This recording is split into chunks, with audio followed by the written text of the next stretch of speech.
Talk about corona confusion.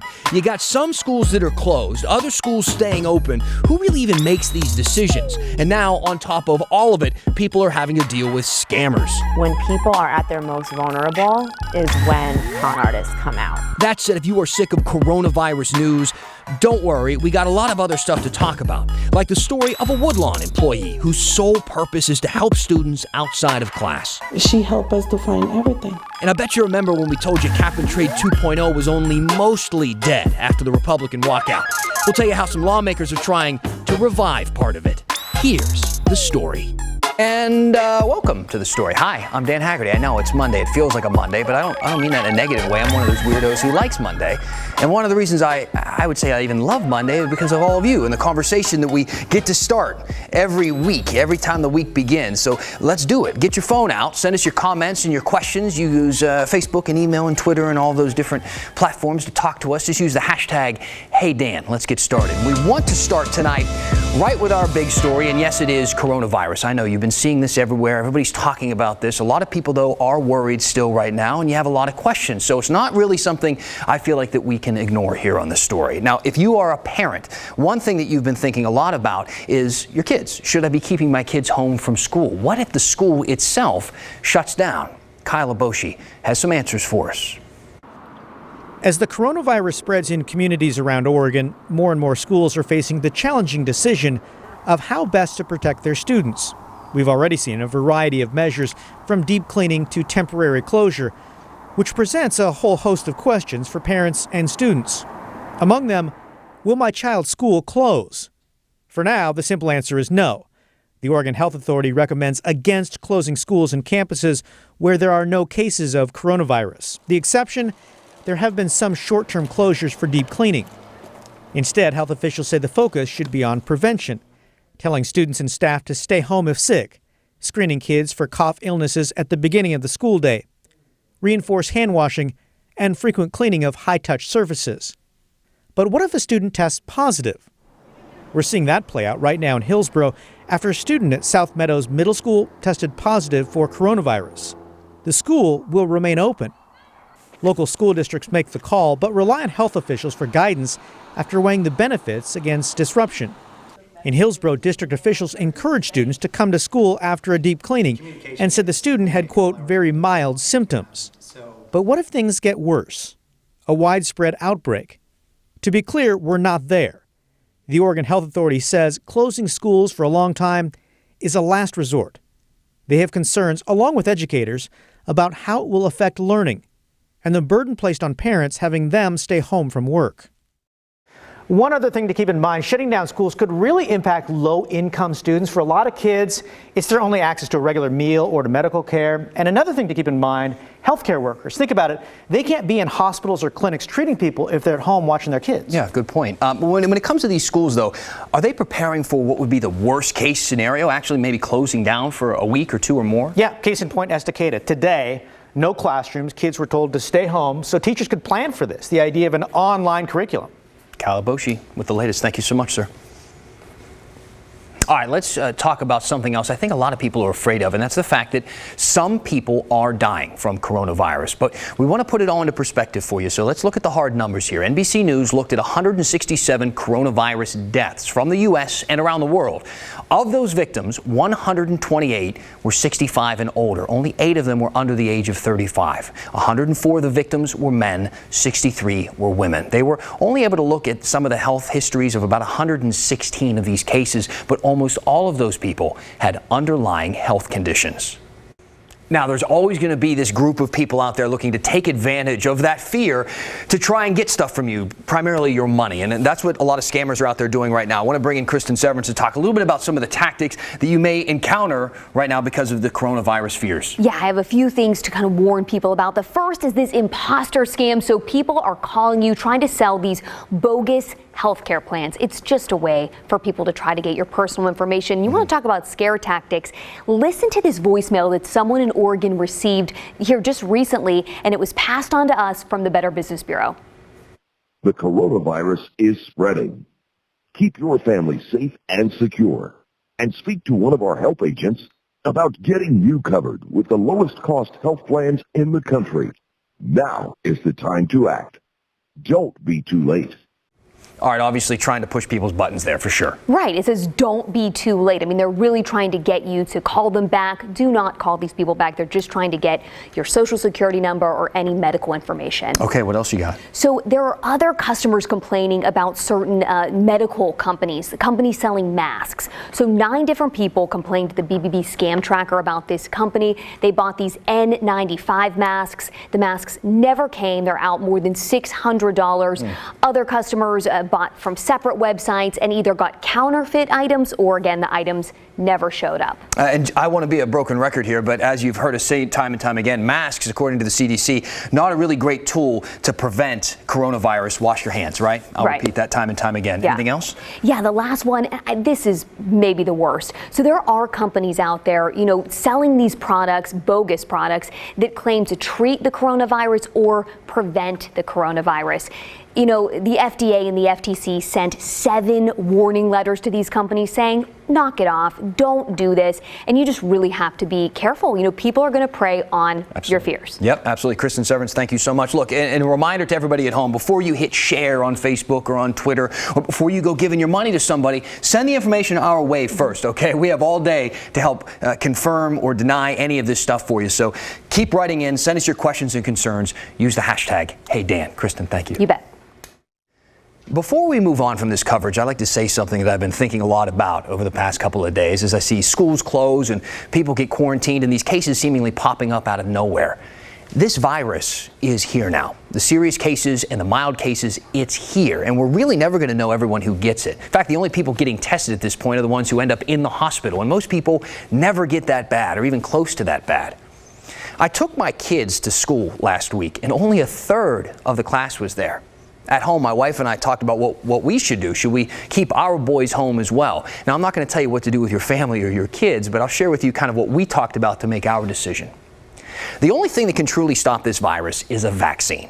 Hand washing can prevent it. Avoiding sick people or staying home when you're sick, that can help keep it from spreading, but only a vaccine can end this. And that vaccine is like a year away at least. That's the best case scenario. So instead of being afraid, I recommend being prepared. But what's that word mean, prepared? It means something a little different to everyone. But basically, what happens if you get sick? Keep in mind, you'll probably never know if you have the coronavirus or something else. But can you miss work? Do you have the sick days? What if you're part-time? What if you run your own business? What are you going to do then? Moms and dads out there, will you need someone else to run your kids to school or watch them during the day? What if your kids get sick, actually? Who's going to watch them then? That answer usually is your mom and dad, right? The grandparents. But do you want them at risk? These are the questions that we're asking in my house, and I'm sure in your house you have a bunch of your own questions. So let us know. Let's all talk about it together. Use the hashtag #HeyDan. Let's help each other focus on being ready, not being afraid.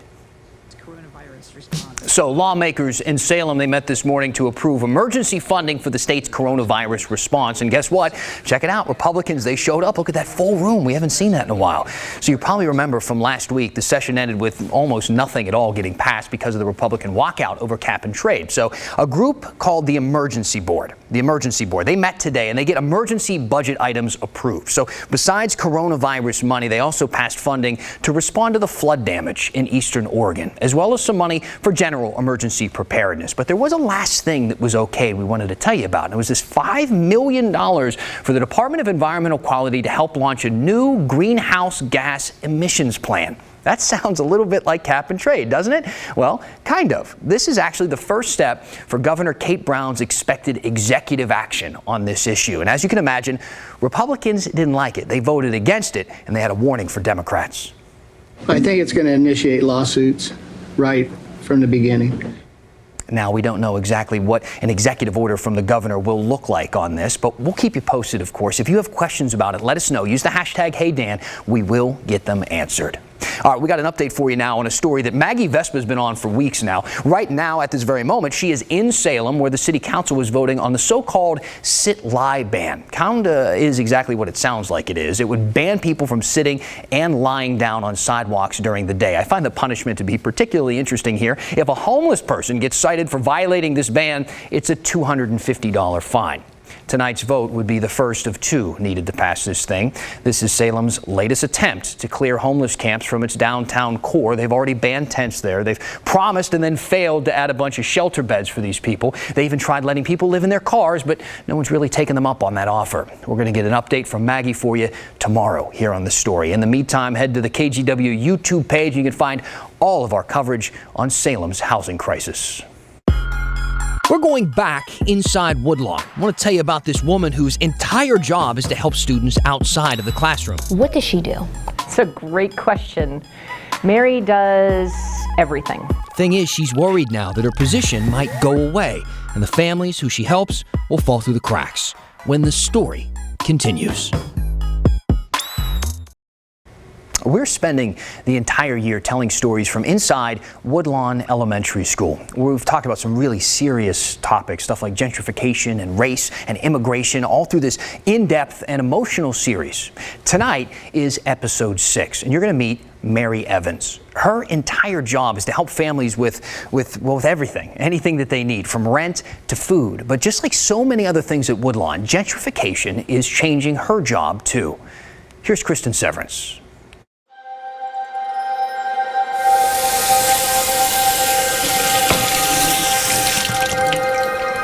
The Becerras are a Woodlawn family. Miguel is in 4th grade. Alexander is in 2nd. Axel's only 2, but he'll go there one day. When Mom Jessica first enrolled Miguel 5 years ago, Woodlawn's reputation wasn't great.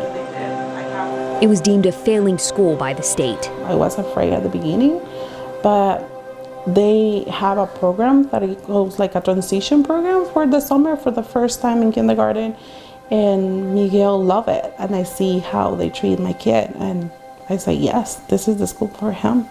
The woman running the transition program at the time, Mary Evans. She's like she's like a angel for us. Like, she helped us in any situation. When the family saved enough money to move out of Jessica's mom's home and into their own place, they had nothing. They called Mary. I said, Jessica, let's go to the community warehouse. This is a place that you can get furniture and beds and everything you need for your family, and they do not charge you. So she helped us to find everything. Like everything? Everything, like the mattress, a bed for Miguel, the couches, pens, forks, everything. Now, Mary's entire job is to help Woodlawn families with whatever they need. What does she do? It's a great question. Mary does everything. Her boss, Principal Andrea Porter Lopez, is not exaggerating. I'm calling from Woodlawn School on behalf. Yeah, right now the phone calls that I am working on are helping with a family to avoid eviction. I am helping a family secure housing that has received money through a domestic violence grant. I am helping a family keep their water turned on. But most of her work occurs out of the office. We're shopping for 3 third graders. They're all different families. When kids at Woodlawn don't have clothes, she gets grant money from the state and goes shopping for kids. So our first stop is going to be the girls' clothes. Those look great. So this will give her 3 pairs of pants, and that will fit her. Okay. Yeah, this is a winner.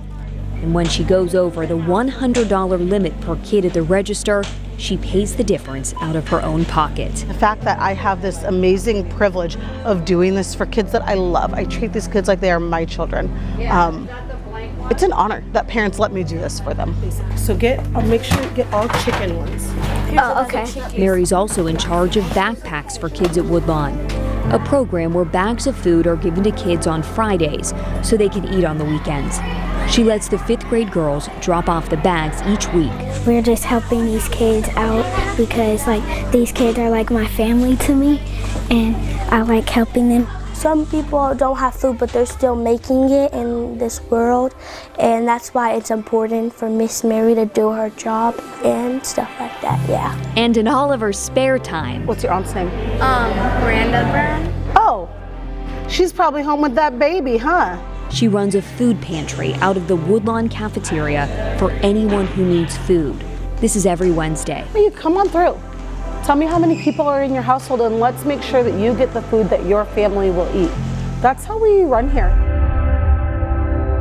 We just knew we needed a link between families and school, especially when it came to needs beyond what happens during the school day. Andrea had to fill this position when she came to Woodlawn 5 years ago. At the time, the school had more than $1 million through a federal school improvement grant, which funded Mary's job. In that first year, I was making sure water did not get turned off on a Friday afternoon. I helped families in that first year making ends meet with their rent. Just as gentrification has changed almost everything at Woodlawn, there's such a high need for resources. And it's changed Mary's position too. My role has shifted. Needs of families have shifted. Families still need help paying rent and they still need help keeping utilities turned on. But what changes is they don't live in our neighborhood now. They live in the numbers, or they live in Vancouver. I do outreach in counties that I've never looked into before, but if our families live there and that's where they need help, that's where I'm going to look for that assistance. More than half the families at Woodlawn can't afford to live in the neighborhood.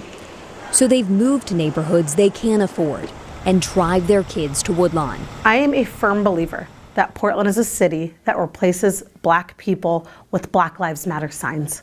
It is so true in the neighborhoods that are being gentrified. Because Portland has shifted, prices have increased to live. Housing prices have increased. Even little neighborhood restaurants, prices have increased.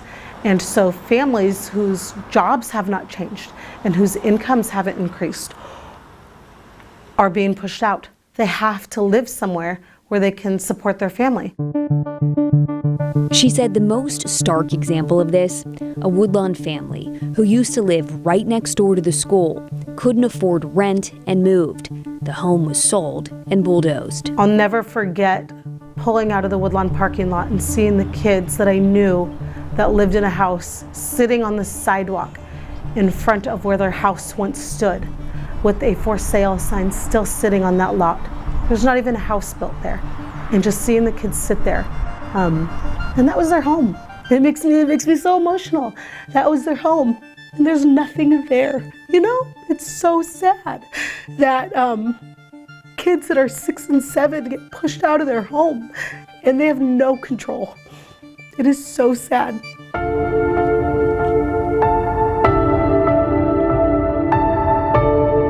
Woodlawn is no longer a failing school or receiving that federal school improvement grant money. They do receive Title I funding, federal money given to schools with high numbers of students living in poverty. Mary's job is funded through that Title I money. But the numbers are changing. Last year, 73% of kids were on free and reduced lunch at Woodlawn. This year, it's 69%. It's quite possible that we'll lose positions like Mary's. What we do each year when we find out what our staffing will be is prioritize what we need to help kids and families be successful. And right now, her position rises to the top. When the neighborhood continues to gentrify and the needs become different, it will eventually, I believe, make my position evaporate. Both women agree less need is a good thing. But statistics and numbers don't always tell the whole story. They worry about families struggling to make it. It makes me sad for the families that will fall between the cracks and still need help. In the meantime, she'll keep helping families who need it. Last month, the Becerras were hit with a surprise eviction notice over noise complaints from the tenant living underneath them. Jessica said many of the so-called violations were when the boys were at school or the family wasn't home. I start crying. I'm like, what I'm gonna do now? Like, I don't have the money to pay for the deposit and to move. It made me cry. Sorry, and I told my husband, like, this is it. Like, why? Why me? Like, I don't do nothing bad in here. I barely come home. One of her first calls was Mary. Yeah, she's begging them, like calling every single day, and I follow up with them and say, like, what's happening with Jessica's case? Like, are you guys able to help her? Mary contacted the apartment complex and legal aid. And when the family was finally forced to move, Mary helped find them money for a deposit. Where would your family be without Miss Mary?